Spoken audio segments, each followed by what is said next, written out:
close that. Good day, everybody here. Welcome back to another Race Talk Revolution with Lane in Eugene. Race Talk Revolution is a platform where your voice matters. Today, our topic, is healing our history, restoring people to power in body and mind. Our speaker is Mr. Thaddeus Gamory. He's back. Thaddeus is the Director of Community Engagement with Diversity in Aquatics, and he is the creator of the Blue Mindfulness Training method. Now, as always, during our conversation today, we ask that you please remain muted. And when we get to the Q&A section, we will instruct you on how to raise your hand.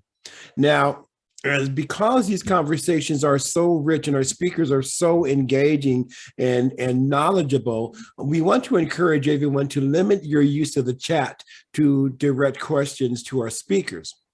Right, so we want to, I know that that's hard to do because they'll, Thaddeus will say something and that will prompt you to, to say what you want to, or to chat. But we want to try to minimize that a little bit, so that we can all stay focused on what's being said. So please use the opportunity available during the Q&A to activate your camera and express your questions and comments at that time. When we're doing the Q&A, come off, make your face known. We want to see you, and because that helps to solidify and create a space, a safe space. We also want to remind you that Race Talk Revolution is a safe and brave place, a safe and brave space for people of all backgrounds to share ideas and opinions and explore the nuances of systemic racism, while together we are growing our capacity for effective anti-racist activism.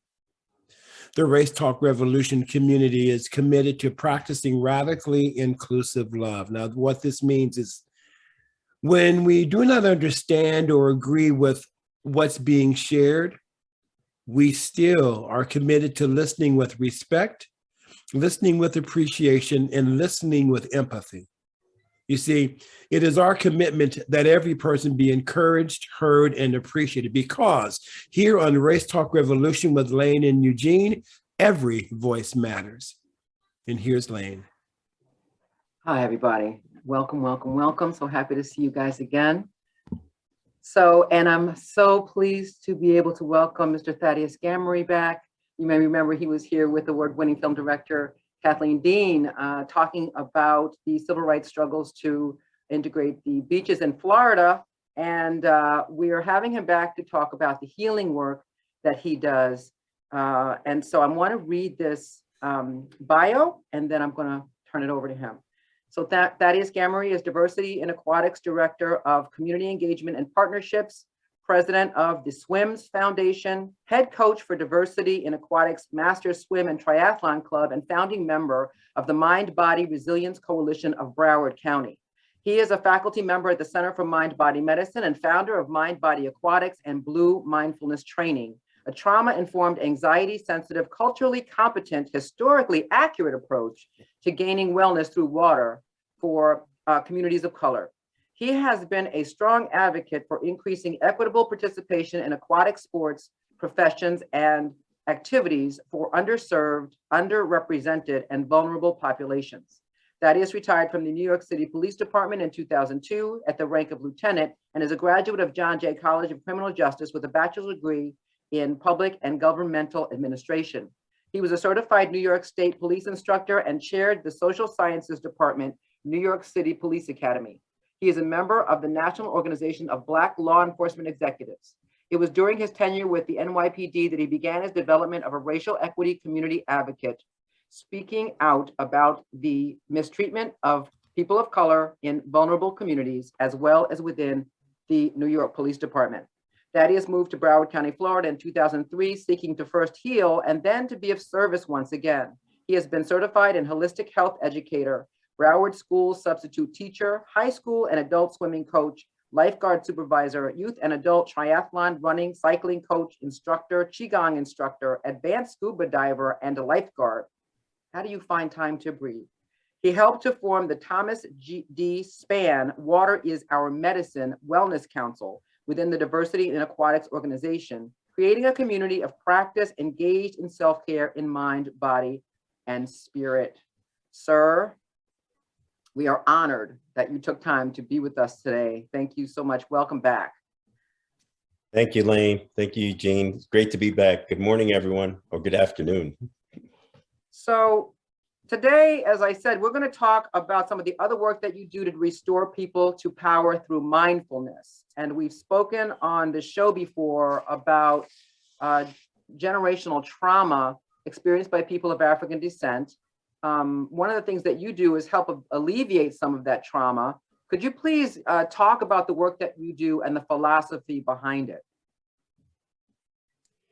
Yes, sure. Thank you. And as a holistic health educator, trained 18 years ago with Hippocrates Health Institute in West Palm Beach, Florida, I first became aware of the impact of trauma and stress on the health and wellness, and how it's not just food, it's not just exercise, it's not just socializing, it's a combination of all of that.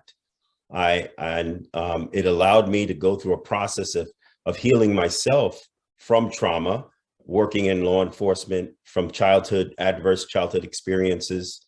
And if now that I mentioned adverse childhood experiences, it's a study that was done that pointed out that people that were otherwise white, middle class, good life, but if they had adverse experiences, they later on developed a certain health challenges that can correlate to the adverse experience being unresolved. And they did a study on it, and that's how it came to light. I learned that afterwards. I didn't know that before.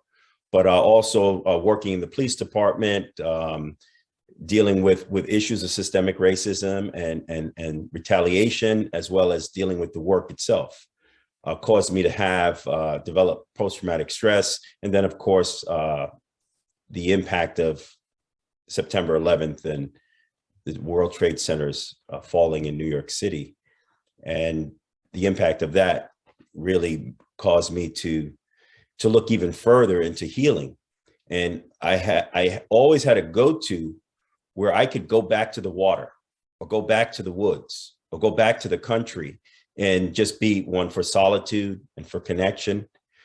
I didn't really deeply and completely understand that I had already developed a way of managing stress and trauma that was actually scientifically proven, as well as ancient.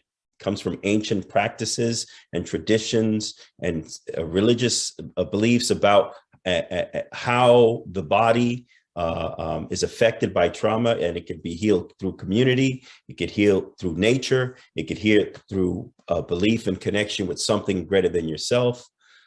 And I started to experience it in Florida, and I just naturally said, well, I want more of it, so I'm gonna see if other people want more of this experience. And we started to develop programming where and when I say we, it was a combination of Diversity in Aquatics, Black Girls Run, South Florida, Black Triathletes Association, where we were looking at how do we apply this healthy lifestyle to a bigger, broader sense of wellness? How do we get people to see that it's not just sport? It's not just something on a bucket list for an athlete that says, I want to do this thing because I want to check it off on a bucket list. For example, Black Girls Run, learning to swim. Or for the veterans and the firefighters and the law enforcement officers I was working with, that they wanted to get back in the water, to lose some weight. It was more than that. And we started to collect the data and the information that this was bigger than just a recreational activity, a community sporting event that you show up and you can say, yay, that's fun, and we support one another. And when I say this, I mean the activity of forming groups to support one another in their health and wellness and healing. And our specific category that we supported it was getting them in the water. the water to recover from the stress of training for those that were pure runners and weightlifters and, had basketball, football, all the running sport backgrounds were tough, but they had fear of the water and they couldn't access the water because of their fear as a place of healing, because the fear would get in the way of allowing the water to do what it could do, to have a relationship with water, to be supported by water, to be connected to actually an ancient practice and tradition. So, and to dispel the false myths and beliefs about who is a swimmer and who's not a swimmer. So what we found out is that the application of certain practices to allow people to gain ease in the water before gaining skill, before swimming across the pool. And matter of fact, one of the contributors to that body of work is on this conference right now, Melon Dash. And she does a program called Miracle Swimming for Adults. And I found out about her, and she's been at the Diversity in Aquatics Convention because I says, wow, look at what she's doing. She's treating water as wellness. She's treating water as healing, and she's actively allowing people to move through fear and trauma to have a relationship, a restored, renewed, or first-time relationship with water as healing, as medicine. And we collaborated, and she came down to our community in Lauderdale Lakes, is a predominantly Black community. And we put together a program where we allowed people who the majority were Black, but not exclusively, and majority were adults. I would say the youngest person was probably 39, up to 74, up to 74-year-old in the water to experience it as a place of joy, curiosity, healing, to feel connected as a group, as a community in that experience, to have an awareness, a self-awareness that was so deep and so profound. And I mean, we instructors, adult learn to swim instructors, we were in the water too, experiencing a level of relaxation that we normally don't experience. And we were doing it in the presence of people who were afraid to put their face in the water an hour ago. An hour ago, they had some fear, or maybe not fear, but at least anxiety about it. And we're able to gain a level of joy and comfort. So we continue to look for ways to bring the science, bring the history, what's not known, because what you don't know can hurt you when you're talking about generational historic trauma, when you don't know the source and you keep bumping into it. So we, in the mind-body medicine world, we call it when you're bumping into a growing edge. And the growing edge is quite often either conscious or unconscious, but sometimes you don't know. You bump into it and your body has a reaction because it's in the body. The body keeps the issues, or the issues are in the tissues. And the body keeps the score of trauma. And the body keeps the score of generational trauma. So when you bump into, you say, I'm going to go do this thing, I'm going to get in the water. And then all of a sudden you bump into discomfort. It's an opportunity for growth. But if you don't know why or how, if you're not clear about why am I afraid, why am I anxious, you don't know that there was something happened before, it can be hard, one, to get to the other side, and two, to stay on the other side. And the other side being post-traumatic growth, as opposed to post-traumatic stress. So you're bumping into the growing edge. It's an opportunity. That's what it represents. So Melon and I and other people like us, which actually there's very few in the world like us. And Melon, I have to acknowledge that she's been doing this for a very long time. She developed it not because of me. And she was one of the first swim instructors I saw actively promoting and talking to the Black community, acknowledging there was fear, acknowledging that there was this issue and this barrier. She was one of the first ones in our aquatic network, besides Diversity in Aquatics, that was really but she specializes in that. So Diverse in Aquatics was doing it, but this was her special niche that she was doing. And she realized that, now I lost my train of thought here because okay, so let me go back.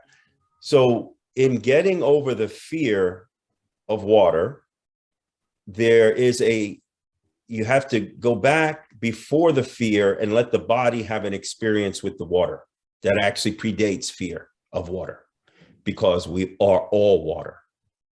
Our bodies are made up of water. And there is the opportunity for post-traumatic growth as opposed to post-traumatic stress. So post-traumatic stress disorder is where you're experiencing the fear of something, even though it's not happening now. It's old, it stays in your body. Your body has been, it's designed to want to avoid something if you experience it as danger, but you can turn on and off the switch of being predisposed to think of something as dangerous. You can gain curiosity if you're with the right instructors and facilitators in the right environment. When the veterans were coming back from the Gulf War and recently, and it's because of the science and the technology, there was a Dr. Bruce Becker. He was actually hired to do aquatic rehabilitation therapy. So it's more focused on the physical than the emotional. But what he started to do is document that these veterans going into water for physical therapy also had a psychological benefit. They were able to get off their pain meds, their pain reduced, which also can impact your sense of well-being. And they were also able to get off of their psych meds, or at least reduce them, and had a sense of well-being and optimism and outlook on life. And these are some of the benefits of the water that are ancient, understood. They were ancient. It was integral in the cultures, the Black and brown cultures in subtropical climates, where they routinely engaged the water in a healing, joyous, life-giving, life-supporting, community-supporting way.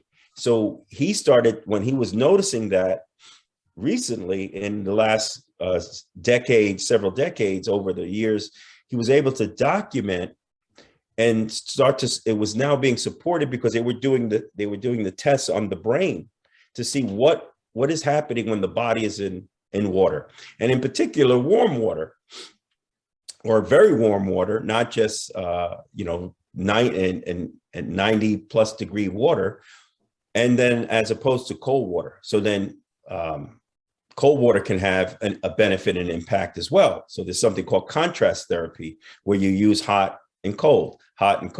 And then there's also a study done on the Iceman, where if you go into extremely cold water on the supervised setting, that can have a benefit as well. So generational trauma that exists in the body can be healed, and we can be restored and reset by using the water, because the water allows the body to remember.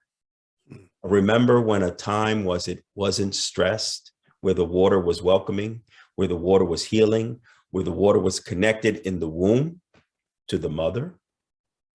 And that's in the DNA. We can turn the switch on and we can turn the switch off. But ignorance of the source, and I was ignorant. I was not fully aware of what was the source of fear, even a level of fear I had about the water. There was a limit that I had. Even though I was a swimmer, I swam in high school, I was a lifeguard, I studied swimming in college, I was a triathlete.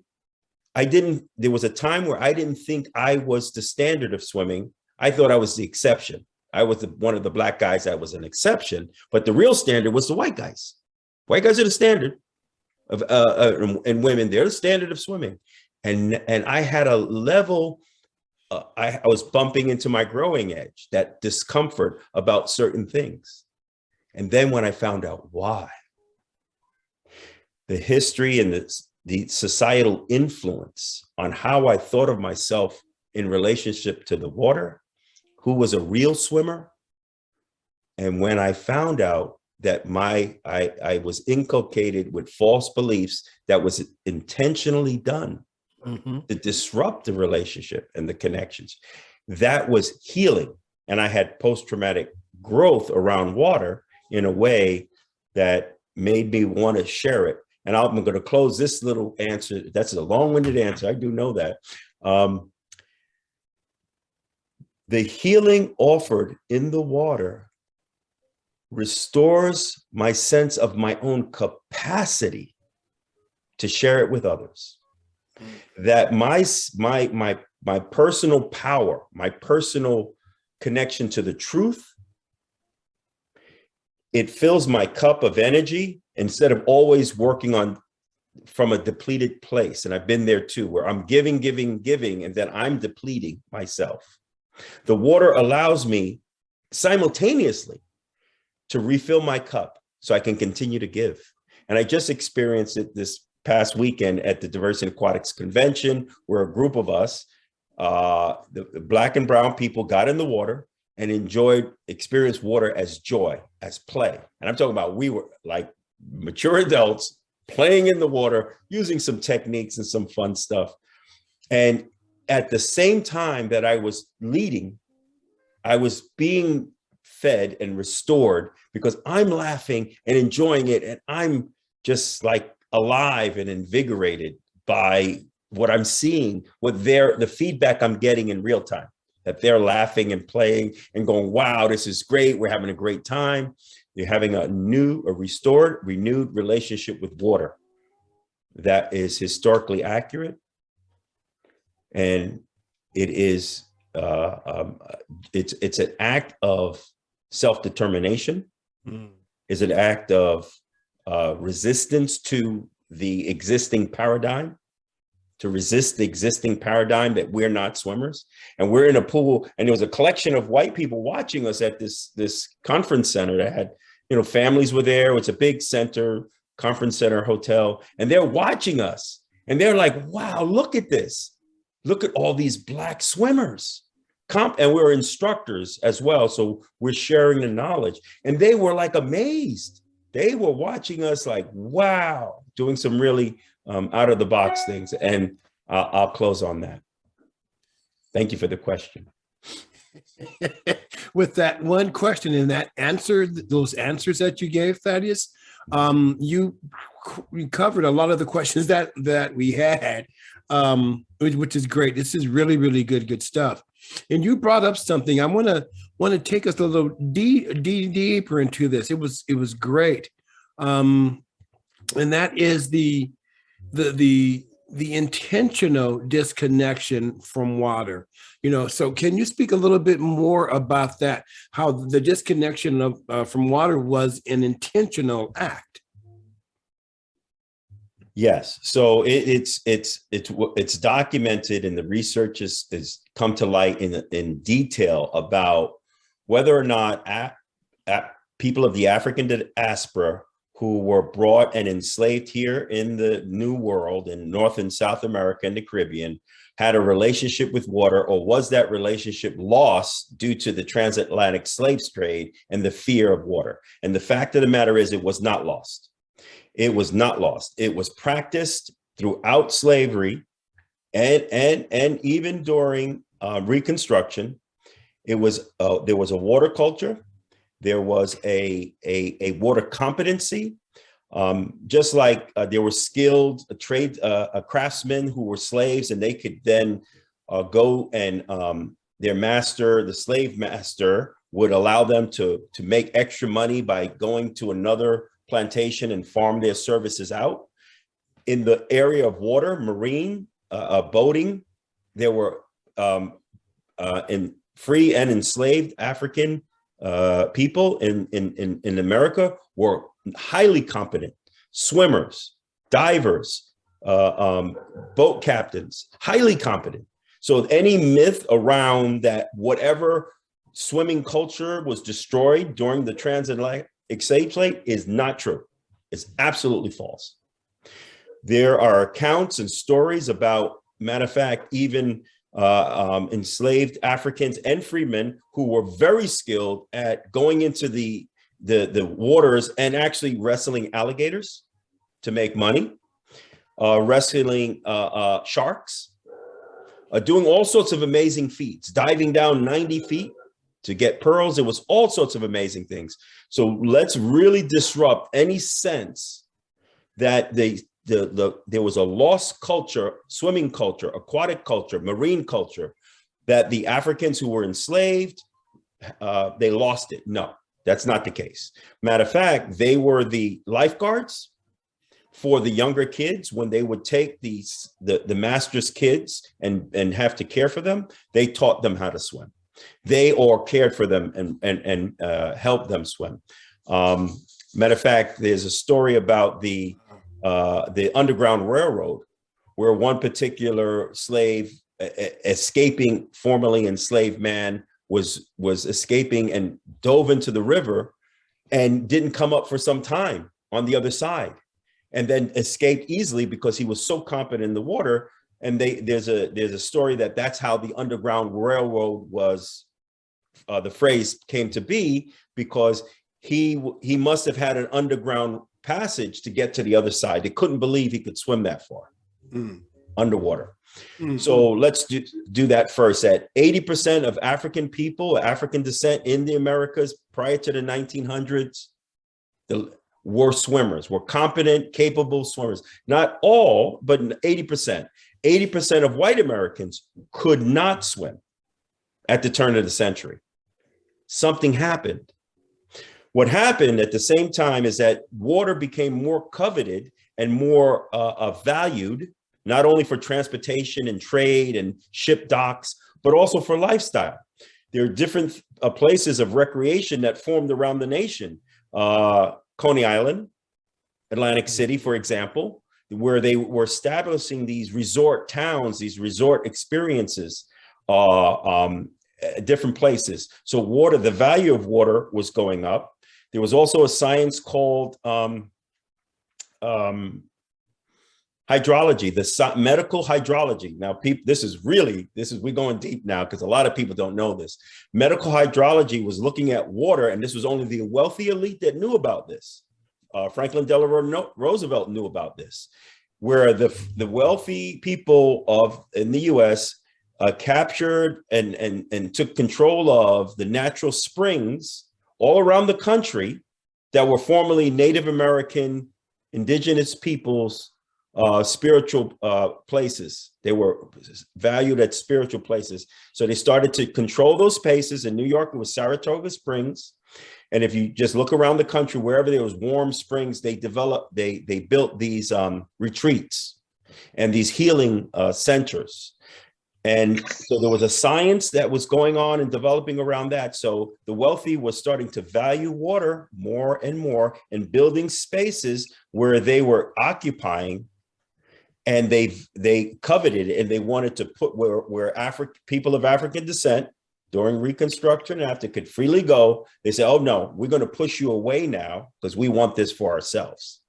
We're going to push you away. It happened in Jacksonville, Florida, where the wealthy railroad tycoon was building Flagler, and others were coming into Florida. And initially, Black people who were helping to build the railroad could access the water. And then slowly they started building these resort towns. And they said, no, you can't access it here. You got to go get your own. And they did. So then to just finish of what happened, what else was going on that caused whites to value water even more is that it was called by historians the 9/11 or September 11th tragedy of its time. And most people don't know about it. It happened in New York City. There was a boat that was being chartered for 1,000 women and children of German descent primarily, that was circling New York City. And it was like a recreation, a boat that had a lot of fun. It was called the Slocum, Google Slocum, US Slocum. It caught fire in New York Harbor, and it started to burn. Because New York Harbor in 1912, I think it was 1912, 1911, was basically all wooden piers They wouldn't allow it to dock.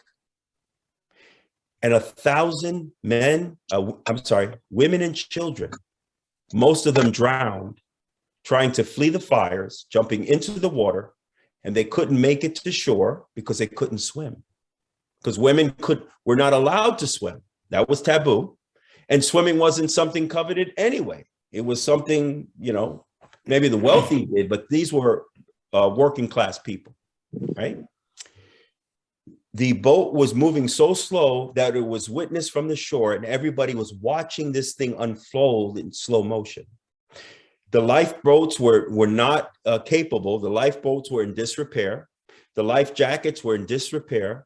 There was all the safety apparatuses that were supposed to be there to help them were not in place. It was such a traumatizing event, and it was a national trauma, that right after that, that's when the Red Cross was formed, the water safety program to teach people to swim. So that propelled swimming in the white culture, that boosted it. And the resources that went into it, the building of pools. And there's one other little piece about this when we talk about building of pools. This predates that. When they first started building pools in the North, they didn't call them swimming pools. They called them bathhouses. So the bathhouses in its original form was to cleanse the poor people to stop disease. That's it. That's how it was originally built. It was called bathhouses. And even I, as a young child, I remember going into a bathhouse that was old. It was built, many, many years before in the Bronx. And you had to shower, and there was these steps you had to take. And you had to walk through sanitizing water on the ground. You had to shower. You had to do certain things because you had to be cleansed. And then it started to change into more recreation. But in its original form, it was to cleanse the poor, and the wealthy funded these programs to build these facilities. So in its original form, it was called bathhouses. And then it slowly developed more. And then there was two golden eras of swimming in the US. It was one during the 20s, and then the other was after World War II or during World War II. I don't quote me on the dates right now, but there were two golden eras where pools were built with government money, on a large scale, a massive scale. And when I say massive, I mean massive. If you think about during coming out of the Depression, the US government gave so much money, these projects to go just build things. That's how the interstate highway were built. And the other thing was parks, national parks, and also to help cities and states build these massive facilities. But of course, they were exclusive, even in the North, to whites. Even though it was not legal segregation, it was de facto segregation. And if it wasn't enforced by law, it was enforced by the community. The community enforced it and created violence around accessing water. So actually, the civil rights struggle over accessing public facilities, it actually started about water. We can point to it that it happened where people were actually trying to access the pools and beaches and lakes and other facilities that were safe and clean, and they could not. And there developed this sense that the water is dangerous. It started to shift from 80%, and slowly, as the Great Migration happened and folks from the South went to the North, and then there was limited places to swim and access water, and segregation and violence, it slowly to eat away at the identity and the culture of Blacks as swimming. It slowly chipped away at that. So then one parent would say, after her kids were forced to swim in a very unsafe water hole, and one of them drowned, one parent or several parents or community would say, it's unsafe. We stop that as a way of protecting them. as opposed to teaching them to swim and be safe and understand aquatic environments. It's like, we just won't do that any longer. And there were so many violent acts that happened around water. And many of them, you know, of Emmett Till, you know, his body was submerged, and there were many lynchings that happened at bridges and near water, and the bodies were thrown in water. So there was a lot of trauma around water. So there was the trauma of water, there was the hardship to accessing water, and then there's slowly forgetting, especially moving from the south to the north, moving into urban areas, right? The less and less access to water safely, and maybe even shifting the attention away from water as far as healing and recreation to other things, to something else. So for example, in Florida, we saw a shift here. We can point to it when it happened, where football became king. And water, even though it wasn't at a very high level in the Black community, there was a swimming culture in Florida in the 30s, 40s, and 50s. And when they were able to get pools built in the Black communities, because whites didn't want them to be at the beach, they said, hey, we'll put a pool in your community, and that'll keep you off the beach. They were swimming. They called it the Chitling Circuit, where these Black swim teams are swimming against each other. Even in the North, in Philadelphia, there was all this swimming. In Harlem, at the Harlem YMCA, there was swimming going on, right? But it was, of course, not as widespread and as common. But football here in Florida, it took over. It slowly started to eat away, and then that was it.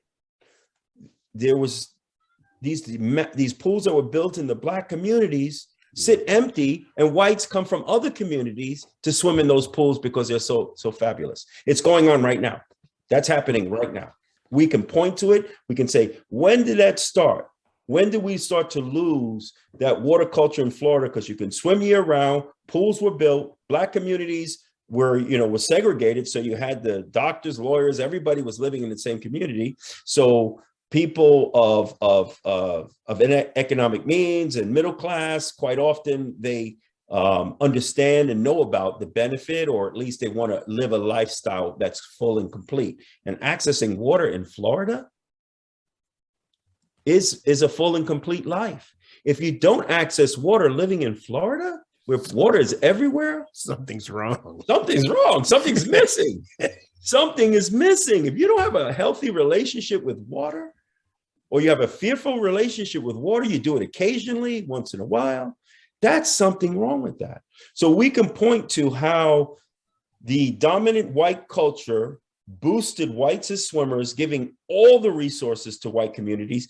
It was in the movies. It was in advertisements. It was in you talk about all the different youth and organizations that were also geared toward teaching swimming and learning to swim that the average Black child didn't have access to. Because the YMCA, which most people don't know, the YMCA from its origin up until the 1950s, I think it was 1955, it was segregated. The YMCAs didn't mix. So unless a Black community had the means and wherewithal to pool their money to build a facility, and they did build the facilities, then they did not have what the white community have. I mean, they were able to create what whites had, but that was the middle class, affluent Blacks who were able to pool and organize. And matter of fact, even it's an amazing story about the Y, by the way, in Washington, D.C., what a former enslaved man built a Black YMCA in Washington, D.C. in the 1880s, and it had a pool. Because that's how determined they were to live that healthy lifestyle. And they wanted to have equal access to this healthy lifestyle. So Thaddeus, look, can I finish that thought, and then I have a question for you, and then we want to open it up to Q&A. Sure. So I just wanted to say about the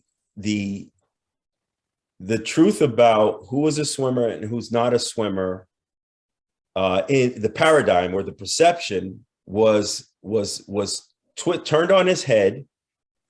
From the late 1800s through the 1900s, whites were promoted as swimmers, blacks were promoted, start to believe they were not, and the story and the myths around that. And whites even, there was some false science that said black people can't swim because, and that had to be bunked.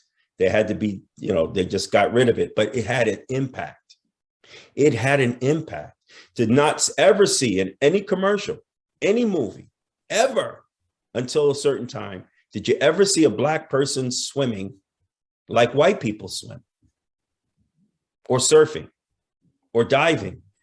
But we were doing it, but did you ever see it? I never saw it growing up. I never saw it. The original character for Tarzan was actually a black African who actually did those things. Wow. So if you don't see it, how do you know? And if you don't, so, and the amount of resources that went into building the white aquatic establishment in the United States is why the United States today is the dominant swimming culture in the world. Why? Because of the public resources, public-private resources went in, and at the same time, they did not include black people. And if they did, it was at a lesser degree, it was not equal. And thank you. And no, I thank you for the information. What I want to ask you about that grant that you just received. Diversity in Aquatics has a lot of community partners, and you have your fingers in a lot of work. But you guys were just, you recently earned a grant from the Southern Black Girls and Women's Consortium Black Girls Dream Fund. And I'm very excited about that. Can you tell us, what are you developing for them? Yeah, so we were very fortunate to apply and use our specific niche in what we do in diversity in aquatics and bringing black and brown people to water in a healthy way and this is some of the things we answered in the grant: for sport, for fitness, for social emotional reasons, for economic job opportunities, career opportunities, for leadership opportunities. So we've actually said, and the Southern Black Girls and Women's Consortium Dream Fund is focused on empowering young girls between 12 and 24 to become leaders, to stay healthy, to have academic success. So focus on some of the STEAM or standards or areas, to have social emotional development. So what we've done is that we have a project here in South Florida, but it's going to be replicated because the Southern Black Girls and Women's Consortium covers 12 Southern states. So Florida is going to be the model. We're at a predominantly Black high school in Fort Lauderdale called Stranahan High School. When it was opened in the 50s, it was segregated. They didn't desegregate. Matter of fact, they resisted desegregating, but they finally desegregated. And the pool declined, and the swimming culture declined. And now the pool was refurbished. It was closed for 10 years. Now we're using the fund to draw from the community and from the student body, Black girls who are going to now learn to swim, but learn to swim without fear. And learning to swim without fear is to be as comfortable in deep water as you're on land, not to just get to the other side. So that's a social emotional development, right? That you're so competent or self-efficacious that you can feel so competent and confident and have fun actually in the deep water and be curious in the deep water, that you can learn new skills and it's the beginning to almost anything that's water related, when you have the ability to be comfortable and safe in deep water. So that's the foundation. A larger body of young people are going to get that, and adults, because we have to develop the adults who are going to supervise this as well. And then the next level is to become swim instructors. but not just any swim instructors, trauma-informed, anxiety-sensitive, culturally competent, with a focus on restorative justice and telling the history. We found that when people know the history of why their fear, and even young people that go, there's fear and why their grandmother didn't swim and why, then they go, oh, I get it. It makes sense. It's not just me. It's not just my family. There was something else operating. There's a sense of relief that there's a possibility. So becoming a swim instructor and a lifeguard, and then becoming the swim coaches to run a predominantly Black and women swim teams. Because what we found is if you have competent enough swimmers who become lifeguard swim instructor or become get on the swim team, and I actually messed up the order. So swim team, strong swimmers who swim strong and like the water, are usually the pool of swimmers that become lifeguards and can become swim instructors, right? But what we have a strategy right now where if you start to introduce swim instructor training during swimming development before lifeguard, your swimming becomes better because you understand it scientifically. You understand it, these techniques in a deeper sense. So one of the reasons why I became a swim coach is they said my swimming would become better if I'm coaching. So I'm giving to the children and the adults, but it's also benefiting me to know these finer skills, knowledge, and techniques. And ultimately, we want these young people to run the program as a business, getting kids from the community and adults from the community to come to the swim program, to learn to swim for recreation, to get over their fear of water, and to actually be the examples of what we want to see in the world. Yeah, you're empowering them. They're, confidence, community engagement, communication. I love it. Self-confidence is that's, it is interesting. It wouldn't occur to me that all that could be done in the swimming program, but of course it does. And from the aspect that you're talking about, culturally competent, trauma informed, there's so much in there. We don't have time to talk about what that all means, but if you all aren't familiar with those terminology, I would recommend that you just look some of those up. But this is amazing stuff. We want to go ahead and open this up for audience participation, you guys. So Eugene. Yes. Thaddeus, thank you. Thank you so very much. There was so many things that you said. And one of the things that stuck, I had to write down, I wrote down a few things, but the issues are in the tissues. That's so, and that covers a lot of stuff. Q&A, question and answer. So how we do this is we want to have you raise your hand. And how you do that is take your cursor down to the lower right-hand side of your screen and click on the reactions button. When that opens up, hit on that bar that says raise hand. If you can't find it there, go to participants and find your name and then click on the ellipsis, the three little dots, and you can find how to raise your hand there. All righty. Also, what I want to say is when you ask your question, you want to keep your question and or comments to a minute or less, okay? Thanks a lot. We're going to start off with Cora and then Felicia.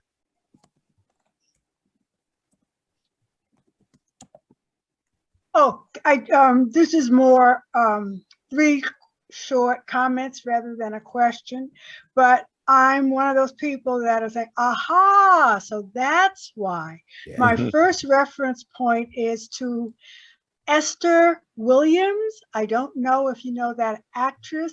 Mm-hmm. All of her movies were about swimming. I don't remember the theme. I don't remember a storyline.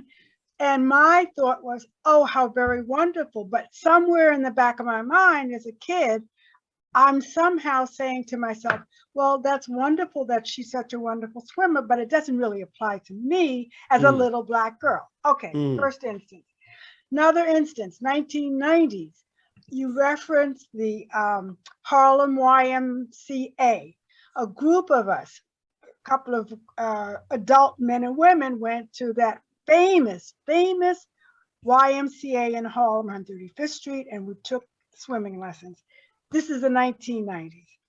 This instruction is marvelous. It's wonderful. There's a school in Harlem. It had a elementary school, and it had a swimming pool. And I was amazed because I'm not expecting to see a swimming pool in an elementary school in Harlem. So you described the beginning and how it worked and how it evolved. And my last point is there is a program for Black swimmers very close to that Harlem YMCA. They have, and they've been featured either on Netflix or a podcast where Black women especially are featured swimmers. So that's just kind of confirming the history that you've told, and now it's making sense to me. Thank you, Cora. Yeah. I just wanted to comment. The Esther Williams, Tarzan, Johnny Weissmuller. If you think back about all those films, they're showing these amazing aquatic activities. They're showing, Tarzan diving off of cliffs, and Esther Williams working at synchronized swimming in these elaborate, beautiful settings, and women are diving, and never did you see any Black folks doing that. Right. And then there were in the 60s, Beach Blanket Bingo. Where the Boys Are. And these were films those films in particular were made about the Swimming Hall of Fame, which is in Miami, which the original pool that was there, Black people could never be in it. So this was a white phenomena, an experience. And thank you for saying that. I also swam at the Harlem YMCA. My dad was born in Harlem. I lived in Harlem as an adult, and I swam at the Harlem YMCA for a bit. And if not the Harlem Y, there's a Black synchronized swimming program,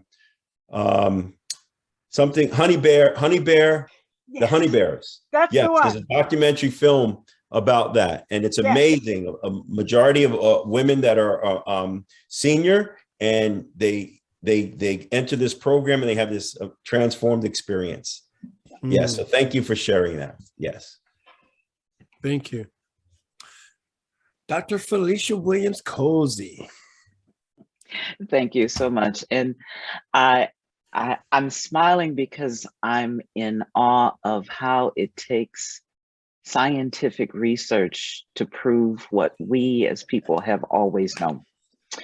And in listening to you, Thaddeus, I'm recognizing how blessed I was growing up, that I grew up in Flint, Michigan, and there was a place called Burston Field House that was walking distance from my house, because of course, nobody was commuting and taking children anywhere. If you had to get there, you had to walk. And I realized now that I survived the trauma of my neighborhood because of that swimming pool. And my mother would say to me, "You're going to the pool again?" And it was like that was my haven. And of course, my mother grew up in that generation where women didn't swim. But fortunately, my father was one who told me I could do anything that I wanted to do as long as I put an effort into it. And so I learned to not be afraid, not only not be afraid of the water as a young child, but to embrace it. And I'm realizing now how throughout my childhood, through going through college as the only Black and the only woman in an all white male program, my haven was to go to the pool. Wow. And everything disappeared in the water. All the discrimination, all the trauma, everything in that moment of being in the pool disappeared, and that was a point of survival. And so I'm just grateful that we're now bringing to light the connection between who we are as human beings and needing that connection with water as well as with earth, and how we can use it as healing. And I'm taking with me the post-traumatic growth concept. That is huge. And so thank you so very much. Thank you, Felicia. Carmen.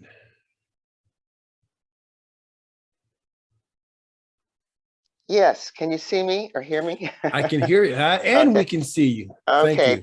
thank you. Thank you. What a wonderful subject today. I really appreciate it. I was lucky enough the high school that I went to in Ohio required swimming to graduate as a requirement for graduation.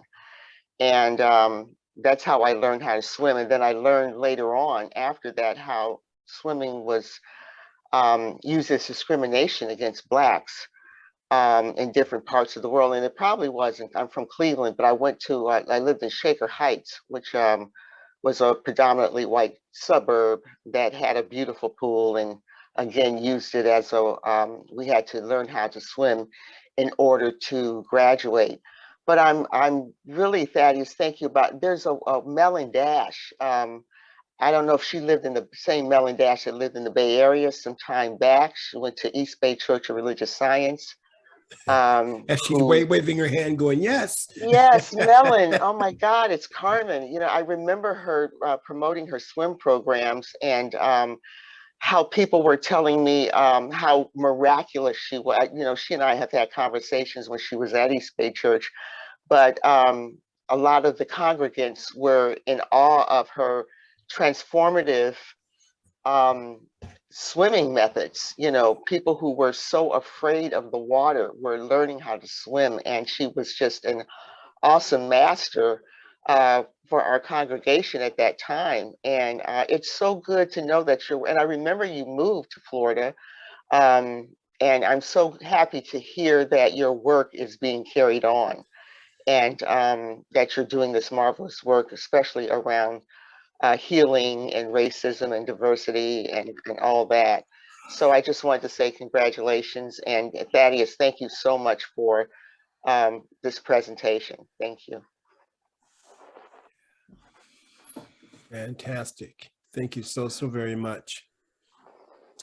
And we have Brother Tyrone.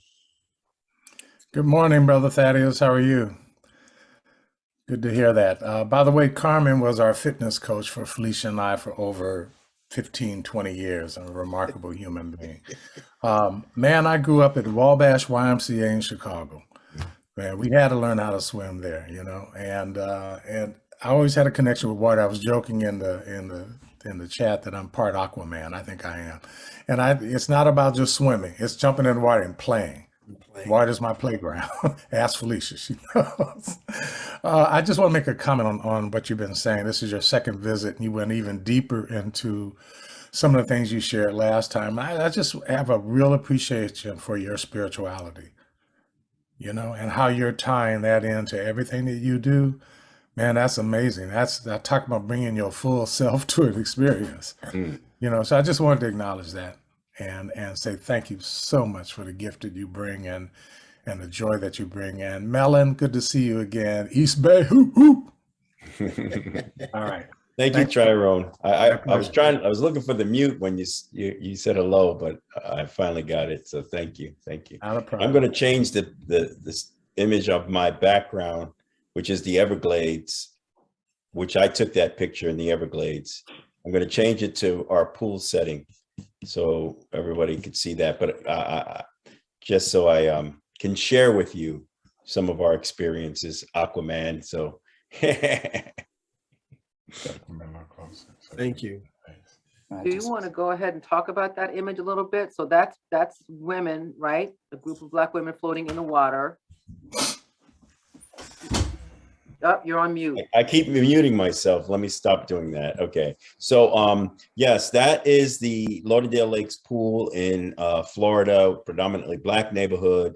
And that is adult learn to swim experience where we're having some people for the first time in their lives experience a supported float where they're floating on their own without another human being holding them up, but they're supported by flotation devices that allow them to feel safe and competent.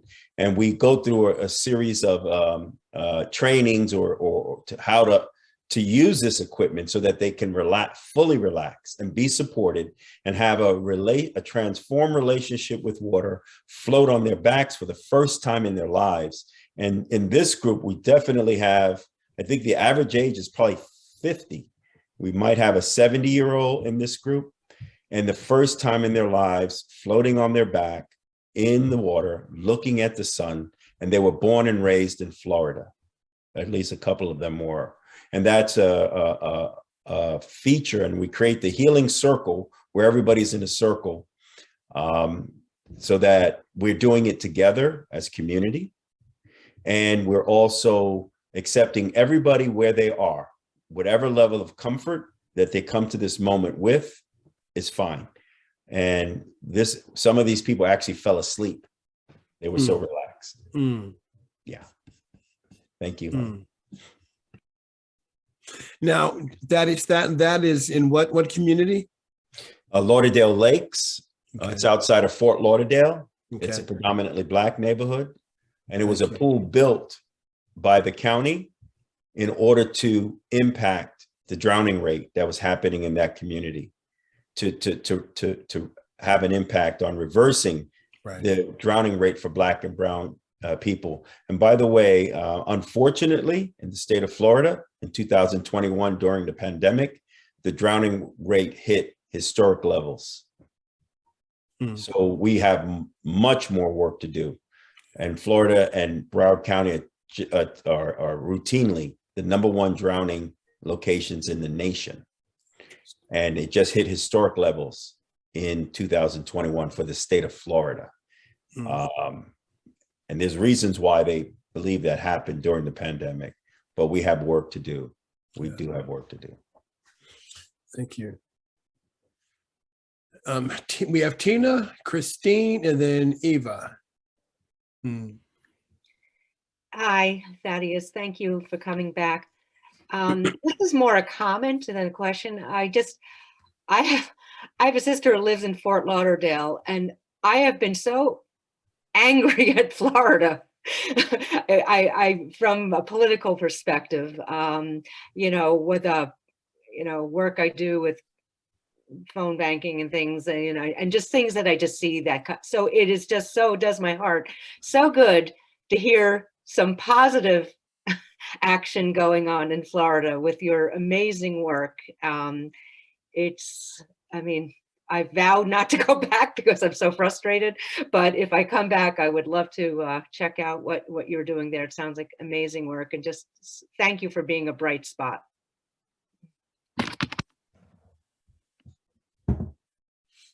Thank you, Tina. We have Christine. You're on mute. Hi, everyone. I'm so glad you're back, Thaddeus. I enjoyed the last lecture with around the Wade in the Water documentary so much. It opened my eyes to so many things. And I'm in Florida right now. In fact, I'm in Jessen Beach, which is about 18 miles down the road from Fort Pierce, which is the final resting place of Zora Neale Hurston, who introduced me to the concept of historically Black communities all throughout Florida. And so I kind of went on a little tour and jag of these last year to try and learn some more about what's going on in these communities now. And I'm really curious about was something you mentioned last time and was so eye-opening to me. Was the idea of the colonization of swimming. And I'm wondering now, you talked about the interest in swimming drops off once the rise of football comes into Florida. But I'm wondering now, do these communities still have pools, and are they encouraging the youth to swim? And it seems like there would be such a wide open field for them to be competitive in now, as they swing away.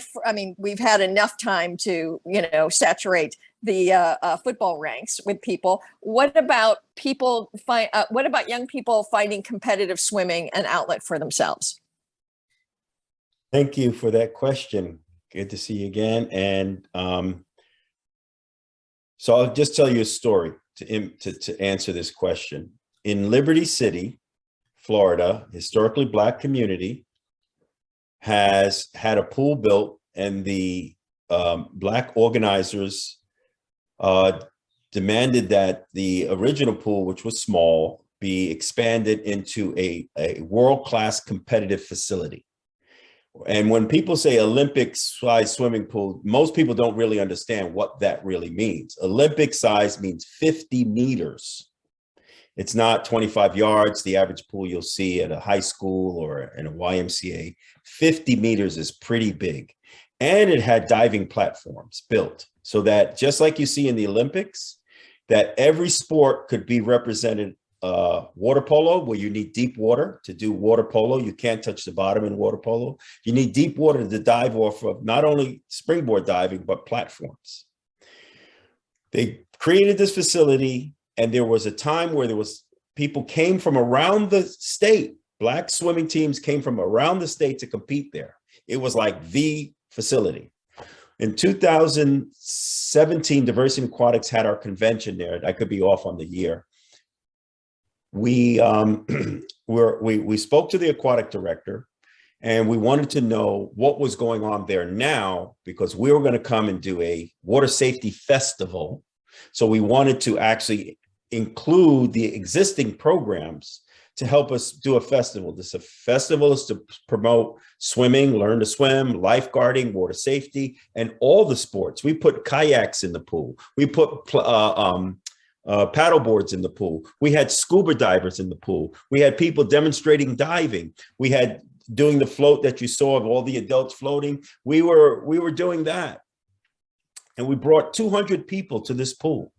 200 kids from around the community came. I'm sorry, we the aquatic professionals, we probably numbered in the 50s. And they brought all these kids. But that was not the norm for that pool. That was not the norm. That pool routinely was occupied by white swim clubs that came from out of the community. When we invited the Black adults, they had a senior active program in the same community, the same recreational park area, pool, a gym, a football field. We invited the active seniors, and we had a free class set up, and Mellon was there. And they initially told us 16 adults were coming to this experience. We're going to demonstrate, they're going to get in the water. None showed up, not one. And the organizer, the gentleman who helped to organize it, he did come finally, but he didn't come to get in the water. And he just sat there kind of quiet. And I asked him, well, where's everybody? They didn't want to come. So I asked him afterwards, what happened? He said he and the other, and predominantly women that were going to come, when they were children, they were relegated to what is a historically Black beach, but it was a dangerous swimming area. So you could be at the beach, but it was dangerous to actually access the water because the currents were too strong. They witnessed 6 children die in one day. And those women never learned to swim. Never. And they would even afraid of the idea of coming to the pool to learn. Issues in the tissues. Issues in the tissues. Yeah. And so we're talking 70-plus-year-olds, Right. because this happened a long time ago. So in that very community, Liberty City, football is so king that they have produced more NFL players than anywhere else in the nation. Wow. When I went to them, because they said that they wanted to, part of their program, there was a camp. There's the NFL players created a program where they have these football camps and football teams and all this. It's supported by former NFL players and current NFL players. And they also had something in their mission to actually get kids in the water. I said, we can do it and we'll do it for free. None showed up.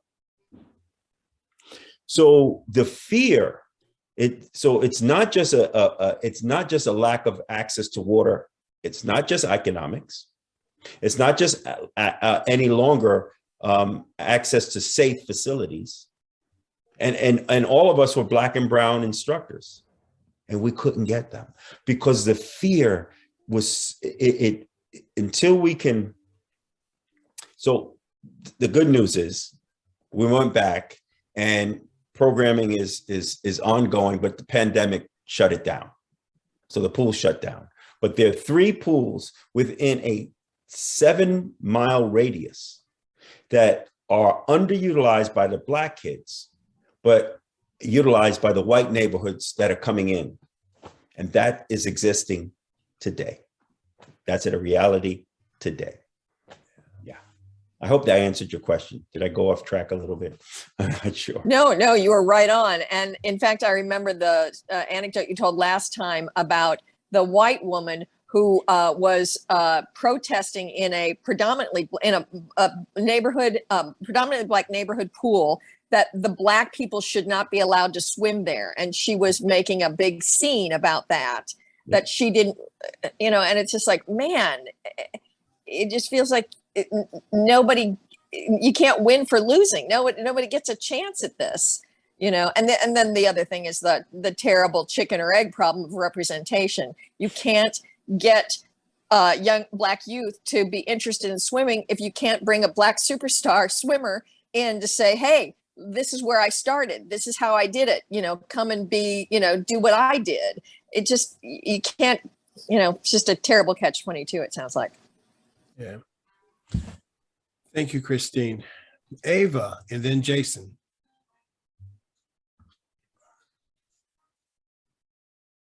Ava, are you there? It's Eva. Eva, can you unmute? Can you hear me now? There you are. Yes. There you are. Okay, great. Thank you. I was saying thank you for your presentation, Thaddeus. It's quite an eye-opener for me. I'm white. I've always loved to swim, so that's not the point. The point is, there's a little something I'd like to add to your background. There's a book that's been out for quite a while now. It's been on the New York Times bestseller list for about 70 weeks. It's called The Body Keeps the Score. And it really expounds on the link between the emotional and the physical, much the way you did, but not from that angle.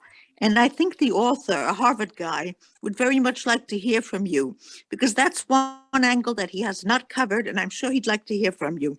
Again, it's called The Body Keeps the Score. It's on the New York Times bestseller list.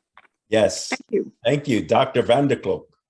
Okay, yeah. I've read his book. I've seen him. I've been on Zooms with him during the pandemic, did I mention water to him? I'm not sure, but I have mentioned water to other people, and they agreed that water, to connect generational trauma. Yes, thank you. Thank you.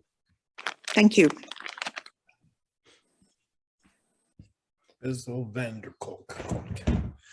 And then we have Brother Jason.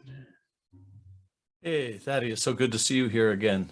I don't know if San Francisco is in your consciousness about the history in that area or not, but there was the world's largest outdoor swimming pool was located in San Francisco. It was called the Fleischacker Pool. It was there from the 1920s to the 1970s. I remember seeing it as a kid, and there were actually the lifeguards used rowboats. The pool was so big. And what I have not been able to find is anything on the history in terms of Black culture being at the pool. And I'm curious if you know, was that an integrated pool? Was it not? I'm just curious what you might know about that. Well, thank you for the question, Jason. And I don't know if it was that one, but I know that in California, the Black community protested to get access to these massive swimming facilities that existed. And it may jar my memory if it was San Francisco pool, but they protested and they were finally given, and they sued to get access because their tax dollars were being used. The original sanitation systems of these older pools, they were changed over the years, but originally the sanitation system for some of these pools were that they would fill the pool and then drain them after so many days of use. And so what they created was called International Day, because it wasn't just the Black community, it was Black and brown, Chinese, other people, the other people. So the day that white people couldn't use the pool, they said, okay, we'll give up that day, because it was the day before the pool was drained, where the pool was the dirtiest at the time. So I know that about California. That particular pool, I remember seeing images of it. I have a book that by Bruce Weigel, the historian for the International Hall of Fame. He was a former CEO, and he's now a historian for the International Swimming Hall of Fame. And he has a book that chronicles and collects all these images of all these pools around the nation, and where they were that massive that they had to use rowboats. They were more like lakes, right? Man-made lakes. They were massive. They were places where you'd go for hours, where you'd socialize. It wasn't somewhere to just go and swim laps and get out, or go and splash a little and get out. Is where socializing and people connected. And according to him, it was where ethnic groups that were not originally considered white actually became white. Because the Italians and the Germans and Jews at one time were not considered white. Right. And slowly but surely, it was in these environments where these cultures started to mix, and they were allowed to exist as white people, and Black people and other brown people could not be there. So it was facilities like that.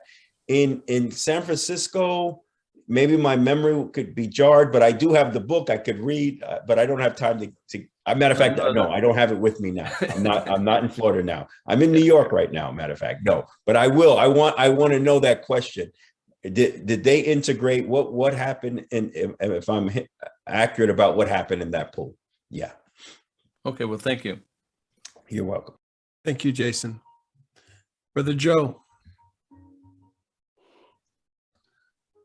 Thank you very much, and thank you, Mr. Gamory, for bringing all of your experiences to this talk today. I have a question for you. I have a daughter who's on the staff at a small private college in New England, Brandeis, and she recently, her background is social work. She's an MSW, and she recently got a certification in sports psychology.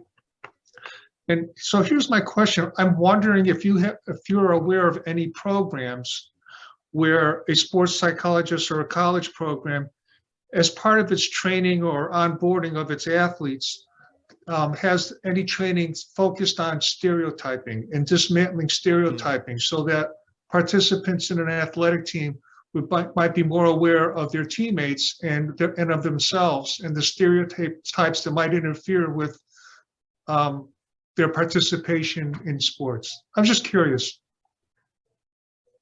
Yeah, thank you for the question, Joe. And I just before I answered, I just want to say something to Jason that came to mind, is that a lot of these massive pools that were built in the 20s, 30s, 40s, and 50s, instead of integrating, they shut them down. Or they went out of business because whites no longer went to them, because Blacks now started to have access to them. So I want to look further into particularly that pool. And to answer your question, Joe, in the Diversity in Aquatics network of aquatic professionals, we have a collection of national organizations that come to the convention. And the very thing you said about stereotypes and images, and getting people to use language that is inclusive, not exclusive, because quite often, I as a swimmer, I could walk on the pool deck and I'm the swim coach or the lifeguard. And if a white person was there and didn't know that, they would say, "Can you swim?" They would look at me like, "Can you swim? Black people swim? Really?" I've had that happen to me, where so in our convention just recently and ongoing, we have the American Red Cross. We have the YMCA is involved. We have Boys and Girls Club. We have USA Swimming, USA Water Polo, USA water polo, USA rowing. So all the Olympic, USA triathlon. And the very thing you said about how do we create a language and train coaches and other aquatic professionals to be sensitive enough to be inclusive. And one of the ways is that we tell them this history. They Right. saw the film. They saw the documentary film. And many of them said, whoa, now I understand why Black people are sometimes anxious, afraid, tentative about the water and don't have the same, ease that they have and sense of I belong here. So we talk about creating an inclusive environment that, any phrases or terms that can cause someone to feel excluded or different and not just as a competent, capable swimmer, and that this environment is for us. There's also what's going on now in the US. A lot of people don't know about this. The World Health, I think I mentioned it last time, but I'll say it again. The World Health Organization established a International Drowning Prevention Day, and also asked all, and the UN is involved, asked all nations to create a water safety action plan. The US is now involved with creating a national standard, which didn't exist before, for water safety, where all the organizations are aligning. And one of the topics is how to create diversity, inclusion, accessibility, equity in swimming. And one of the recommendations was specifically, you have to train everyone from the top to the bottom about the history so that they can understand how to approach it with empathy, compassion, and not repeat patterns and repeat unconscious ways of being, phrases and terms that can be microaggressions or micro traumas. So someone automatically feels a little shut down because they heard a phrase or term or somebody said something that makes them feel not welcome, less secure, less protected by the professionals that are there to train them. So I hope did that answer the question? I hope that covered it. Yes. Thank you, Joe. Thank you, everyone who asked questions. Thank you for everybody for being here. Thaddeus, I have one last question before we start to close this out. Again, I want to, thank you for being here again with us, and thank you for your passion, man, for the work that you do. It's great to feel your, and the people say, you want to feel the spirit, you want to put your spirit into it. So thank you for your passion. So the question that I have, Thaddeus, is what is the most important thing for us to take away from your presence here? And what is it that we can do? So, we have an experience where we see ourselves as facilitators of change and post-traumatic growth and participants. So the best thing you can do is to start to experience the water in a new, enhanced, expanded way. To recapture the water if you've had it, and to capture it if you haven't. To start to read and find out more about the history. I've started to read, and Melon and I have recently talked about Sarasota, the history of the Black beaches and desegregation and access to water in Sarasota. Almost every community has a story. There's also a book called Race, Riots, and Roller Coasters. And it was written by a professor, Walcott, who looked at the restriction and denial of Black people to recreational leisure activities and the impact on that as a community and a sense of well-being, to have a space of recreation that you can access, to just be complete and whole, to have joy and fun. It's not just about fitness and wellness. It's about looking at water and the access to it as a source of joy. And Dr. Martin Luther King tells a story where his young daughter asked why she couldn't go to Funtown. And it's speaking of that time where Black people did not have the same level of access to recreation. So find out more about what happened in your local community around access to recreation, water, and facilities like that. Also, HBCUs quite often used to all have, quite often if they had a pool, would have a requirement to learn to swim. Many of them are closing down. They're not even HBCUs because there's an expense to maintaining the water, the pool. Aquatics is a little more expensive and doesn't generate the income. But if you value it enough, so any of you that are connected to an HBCU or a Hispanic serving institution, because you're a professor or on faculty, start to talk about the value of water in the learning environment. The Smart Water Baby study, the USA Swimming study. There's studies that say there's something so much more important to water as far as personal development, academic performance, social emotional skills. More people need to know about it. So everybody needs to be that advocate to say, did you know? Let me tell you about water, wherever you are, but have the experience for yourself. I continue to, on a daily basis, I can access the water in sometimes new and profound ways that it's healing it. So have that for yourself so that you can be as jazzed up as I am about it and want to say it and be the example. Be the example. And we need more instructors and lifeguards, by the way. So yeah, and at any age, y'all can be an instructor. Come on now. That's right. No excuses here. Thank you so much, Thaddeus. I'm going to turn this over to Lane. You're welcome. Thank you. Every time you talked about being comfortable swimming in deep water as well as shallow water and being an instructor and a lifeguard, I have to start laughing. I'm like, no, I know you're not looking over here. And that's all right. I love to swim, but I'm one of those people, I want to see the bottom, or at least I want to know that I can get on a ladder real quick. So I really appreciate, what you're bringing to people, because it is absolute freedom, right? To be that comfortable is just freedom for people, and it's calling to me. So just thank you for sharing this information. I have so much more I want to ask about, mind body medicine. We don't have time. Just I love you. So please, folks, thanks for joining us. Please continue to join us next week when our guest will be Catholic theologian and award-winning author Alex McCulloch.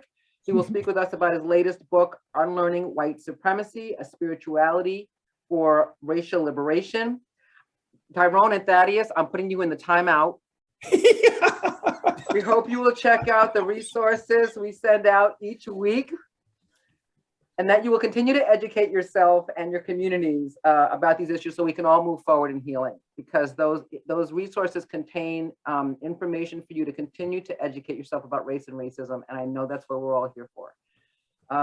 Eugene. Just want a quick reminder that there is an upcoming workshop that Lane and I are facilitating again. It is What is Ours to Do? Creating Safe Spaces to Grow Beyond Racism. And that's going to happen on March 19th. And that's going on from 12 p.m. to 6 p.m. Eastern Time. There will be breaks. You can register on the event page at the website, www.racetalkrevolution.com/event. Again, that's www.racetalkrevolution.com/events. And that's about it for today. Another wonderful experience here at Race Talk Revolution with Lane and Eugene. If it wasn't for you guys, we wouldn't be here doing what we do. So thank you so very much for showing up consistently week and every week. Thank you so much. Have a beautiful week. Thanks, Thaddeus, once again, and thank you, everybody. Thank you, everyone. Enjoy your time in New York, Thaddeus. Yes, we'll do. Travel safely. Bye-bye, everybody. Ciao, ciao, everyone.